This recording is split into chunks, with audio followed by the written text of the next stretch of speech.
मुंबई 3.0 के इस विशाल master plan और मुआवजे के गणित में क्या छिपा है, चलिए इस एक्सप्लेनर में समझते हैं।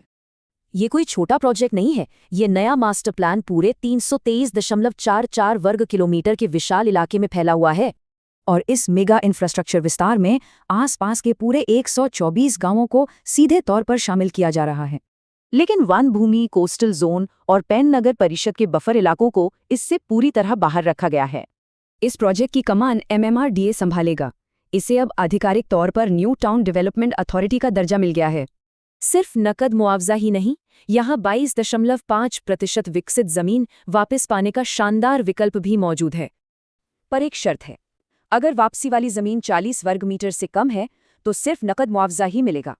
प्लॉट आवंटन एकदम सीधा है, उरन पनवेल की जमीन के बदले उरन में और पेन वालों को पेन में प्लॉट मिलेगा। कम विकास वाले इलाकों के लिए शहरी विकास सचिव की अध्यक्षता वाली एक विशेष समिति प्लॉट आवंटन का जिम्मा संभालेगी। पास थ्रू नीति के तहत बुनियादी ढांचे, अधिग्रहण और सर्वे का खर्च प्लॉट धारकों को ही उठाना पड़ेगा।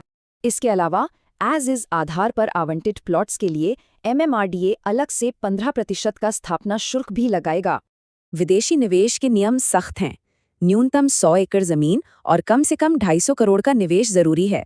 बाजार में सट्टेबाजी रोकने के लिए निवेशकों के अविकसित जमीन बेचने या ट्रांसफर करने पर पूरी तरह सख्त पाबंदी है। ऑनलाइन सहमति का ये पोर्टल 27 अप्रैल 2026 से खुलेगा। इसके लिए सिर्फ आधार कार्ड और जमीन के रिकॉर्ड्स चाहिए। सहमति न देने पर ऐसी जमीनों को 2013 अधिनियम के तहत जिलाधिकारी द्वारा अनिवार्य रूप से अधिग्रहित कर लिया जाएगा। मौजूदा आंकड़ों के अनुसार काचेरपाड़ा और पाले में जमीन की कीमत 4 से 4.5 लाख रुपए प्रति गुंठा है। वहीं जूही और पुनाडे क्षेत्रों में जमीन की कुल कीमत 5.5 से 6.5 लाख रुपए प्रति गुंठा के बीच है।